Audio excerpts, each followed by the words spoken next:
Lorsque tu regardes ta vie aujourd'hui et les résultats qui la composent, es-tu là où tu voulais ou devrais être? Nous connaissons tous les deux la réponse. Je te propose en cette fin d'année d'analyser un aspect qui a peut-être contribué à cela, tes relations. Écoute bien ce que je vais te dire là maintenant. Tes relations ne sont pas de la décoration. Chaque personne dans ton cercle proche est soit un multiplicateur de ton énergie, soit un aspirateur. Et je te garantis que si tu laisses des poids morts dans ton réseau, ils ne vont pas seulement te ralentir, ils vont plafonner tes revenus, ta vitesse et ton ambition. Le temps des sentiments flous est terminé. Le moment est venu de choisir ton cercle proche comme un stratège choisit son équipe de direction. Si tu veux que cette année soit différente des autres, alors fais les choses différemment. C'est ta carrière, c'est ta vie qui en dépend. Il faut agir dès maintenant. Et cela commence par un diagnostic froid et sincère. Il faut commencer par identifier dans ton entourage qui sont les absorbeurs et qui sont les multiplicateurs de ton énergie. La première catégorie concerne les partenaires de plainte chronique. Il s'agit ici des spécialistes de l'excuse. Oui, c'est cet ami-là qui t'appelle toujours pour se plaindre, mais qui refuse systématiquement toutes les solutions que tu lui proposes et qui finit par t'entraîner dans son cycle d'éternelle victime. Celui-là, il faut le fuir comme de la peste, car il finira par te vider émotionnellement. Le problème réel qui se pose, c'est que lorsque tu passes une heure avec ce genre de personnes, non seulement tu perds une heure de temps, mais tu absorbes aussi un état d'esprit de stagnation. Cet esprit est mauvais, très mauvais pour ta détermination, car tu te donnes à travers lui la permission d'être moins rigoureux envers toi-même, parce que tu es entouré de laxisme. La deuxième catégorie est celle des gardiens de l'ancien toi, ce groupe de personnes qui te préfèrent toujours comme tu étais avant. Lorsque tu as perdu du poids et ainsi regagné confiance en toi, ils te diront que tu étais plus jolie avant. Ces personnes qui paniquent, avec ou sans raison, lorsque tu veux prendre un risque, même calculé dans ton business. Ou dès que tu as un peu de succès, il faut t'en méfier. Les gardiens de la médianité sont présents dans nos familles et parmi nos amis.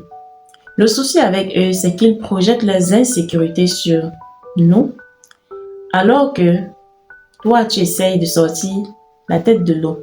Même si ce n'est pas de la méchanceté intentionnelle, c'est un sabotage de ton ambition par peur interposée. Leur objectif inconscient est de te ramener à leur niveau de sécurité. La troisième catégorie est celle des perdants de temps masqué. Je veux parler ici de ceux qui t'invitent constamment à des activités sans valeur ajoutée, comme des soirées qui finissent tard et sabotent ton rituel ou ton projet matinal. Je ne dis pas qu'il ne faut pas s'amuser, mais à quel prix? S'il y a une chose que tu devrais chérir plus que tout, c'est ton temps. Il est court et très précieux. Ne le mets pas à la disposition de n'importe qui et pour n'importe quoi. Ceci dit, des sorties fréquentes qui perturbent tes routines sont des attaques directes contre ta discipline et ton focus. Tu te retrouves en train de sacrifier plusieurs fois ton heure de productivité matinale ou ton temps de lecture ou d'apprentissage pour une gratification instantanée qui n'apporte aucune pierre à l'édifice de ta vie. Pour éviter de sombrer avec ces absorbeurs de temps et d'énergie, je te propose d'adopter la stratégie du réseau. Pour réussir, tu n'as pas besoin de beaucoup d'amis. Ce dont tu as besoin, c'est de multiplicateurs d'énergie. Pour rendre cela possible et faisable, il y a quelques règles à suivre. La première règle consiste à chercher l'effet miroir. Ton réseau ou ton cercle privé doit te donner le droit d'être ambitieux. Cherche à être entouré par des personnes qui agissent beaucoup plus qu'elles ne parlent. Car l'excellence se construit dans l'ombre et le silence.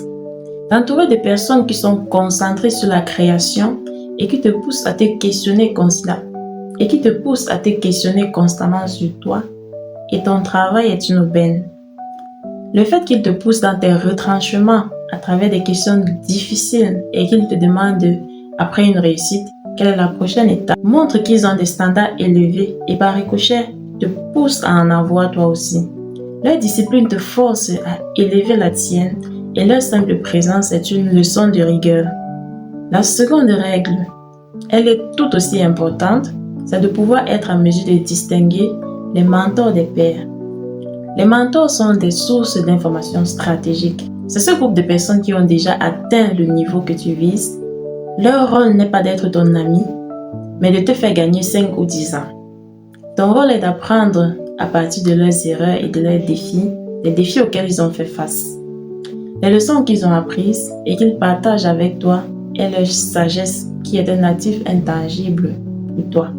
Les pairs, quant à eux, sont des partenaires d'échange d'énergie. Ce sont des gens qui sont sur le même chemin que toi. Leur valeur consiste en l'échange de tactiques, de la validation de tes efforts et l'encouragement mutuel sur des actions concrètes. Maintenant, la question la plus difficile qui se pose, comment mettre fin aux relations toxiques évoquées dans la première partie? C'est certes la partie la plus difficile, mais aussi celle la plus nécessaire. Tu dois couper les liens sans générer de drame. La première méthode pour le faire consiste au décalage de temps. Je m'explique. Ceci concerne des amis ou la famille qui ont tendance à te tirer vers le bas. Ne leur réponds plus immédiatement.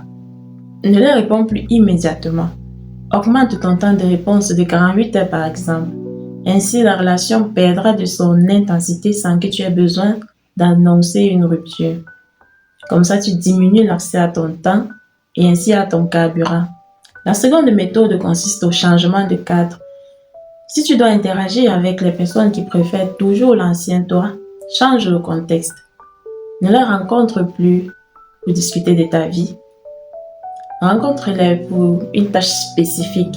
Ça peut être un événement, un match, un coup de main, etc. Tu supprimes ainsi l'opportunité de faire des débats stériles sur ta vie. La troisième méthode et non des moindres, c'est l'établissement du non opérationnel face à une demande non essentielle qui te ferait perdre du temps. Cette réponse doit être objective, claire et sans ambiguïté. Je ne peux pas. Point barre.